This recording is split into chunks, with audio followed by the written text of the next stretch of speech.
हमारे बड़े सीधे सवाल हैं। हरियाणा का युवा माननीय नायब सैनी जी आपसे पूछना चाहता है, क्या हरियाणा के बच्चे केवल चपड़ासी और क्लर्क लगने के लिए हैं? क्योंकि वो एचसीएस की भर्ती हो, असिस्टेंट प्रोफेसर की भर्ती हो, पीजीटी की भर्ती हो, वहां तो आप समझते हैं कि हरियाणा का कोई युवा योग्य ही नहीं। तो हरियाणा के युवाओं को बोल दीजिए ना, बीजेपी के लोग, कि भैया क्लर्क और चपड़ासी से ऊपर अप्लाई मत किया करो, क्योंकि तुम्हारे लिए हरियाणा में कोई जगह नहीं बची। दूसरा, 8 साल हो गए, 8 साल से यह भर्ती चल रही थी।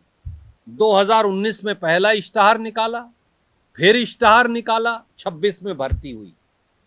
1171 पोस्ट पे 39 ही भर्ती हो पाई। तो जिस बच्चे ने अपनी सेहत, अपना समय, अपना परिवार, अपना हुनर, अपना गुण सब कुछ लगा दिया, मैं नायब सैनी जी आपसे पूछता हूं, बीजेपी के लीडर साहिबान से पूछता हूं, आज वो बच्चे, वो लड़के लड़कियां कहां जाएं? वो तो ओवर एज हो गए होंगे उनमें से हजारों, तो वो कहां जाएं? किसके मत्थे लगें जाकर? तीसरी बात, आप हरियाणा के युवाओं को हर रोज बहकाते हैं नायब सैनी जी। खट्टर साहब ने और आपने हरियाणा के युवाओं को बरगलाने को प्रोफेशन बना लिया है। कभी सोशो इकोनॉमिक क्राइटेरिया के नाम पर, अगर और छोटी पोस्ट हो तो सीईटी के नाम पर। 6-7 साल बाद सीईटी का एग्जाम हुआ।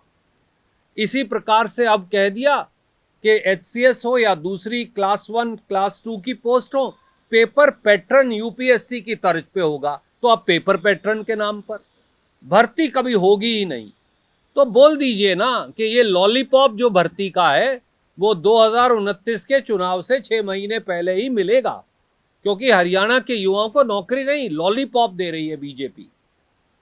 चौथा, असिस्टेंट प्रोफेसर में भी आपने ये किया था। 600 से ज्यादा पोस्टें थी, हजारों बच्चों ने अप्लाई किया, भर्ती हुए केवल 151।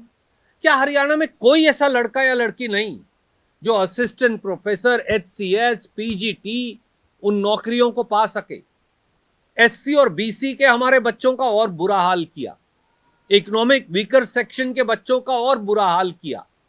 60 के करीब एससी, बीसी और ईडब्ल्यूएस की पोस्ट थी असिस्टेंट प्रोफेसर की भर्तियों में, केवल 6 भर्ती हुए। तो हरियाणा में दलित का बच्चा, हरियाणा में किसी प्रजापत या जांगड़ा समाज का बच्चा, कंबोज और कश्यप का बच्चा, हरियाणा में गरीब सामान्य वर्ग का ब्राह्मण, राजपूत या किसी और बिरादरी से आने वाला बच्चा अगर लिखित परीक्षा पास करता है तो भी उसको इंटरव्यू में नायब सैनी जी खारिज कर देंगे, क्योंकि आपका ये एससी, बीसी और जनरल कैटेगरी विरोधी रवैया है।